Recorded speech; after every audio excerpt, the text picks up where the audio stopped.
Welcome to County Portal, your simple source for local government services and public records. Let's get started. Ever looked at your paycheck and seen that your state tax withholding is higher than your federal, and wondered how that's even possible? You're not alone, and it's a confusing situation that often comes down to one key difference. The amount withheld on your paycheck is not your final tax bill, it's just an estimate. The real reason that state number can be bigger usually boils down to a few key factors. First, let's talk about the tax systems themselves. The federal government uses a progressive tax system with several brackets. This means your first chunk of income is taxed at a low rate, the next chunk at a higher rate, and so on. Many states also use a progressive system, but some use a flat tax, where everyone pays the same single percentage regardless of income. This structural difference can be the starting point. But the most common reason for this paycheck puzzle is your withholding paperwork, specifically the federal Form W-4 versus your state's version. The modern federal W-4 is very detailed. It allows you to account for children, a spouse's job, other income, and specific deductions.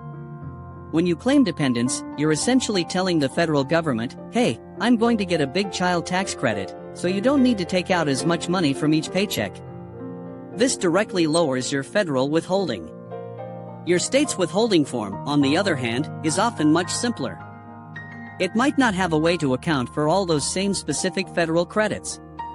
So, while your federal withholding is precisely adjusted downward, your state withholding might be calculated using a more basic formula, making it appear higher in comparison.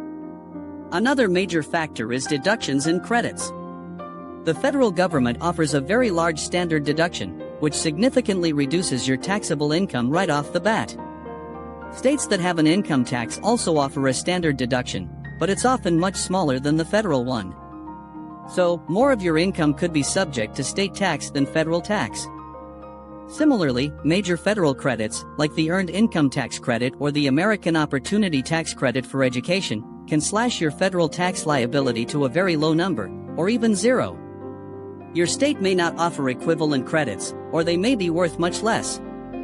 So, when you put it all together, you might have a situation where large federal credits and a detailed W-4 are pushing your federal withholding way down, while a simpler state system with fewer deductions keeps your state withholding at a higher, more standard level.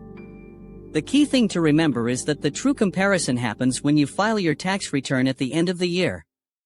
That's when everything is reconciled.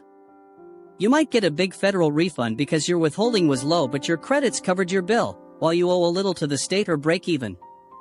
The number on your pay stub is just a temporary estimate, not the final story. Thank you so much for watching. We hope this cleared things up for you. If you found this video helpful, please give it a thumbs up and be sure to subscribe to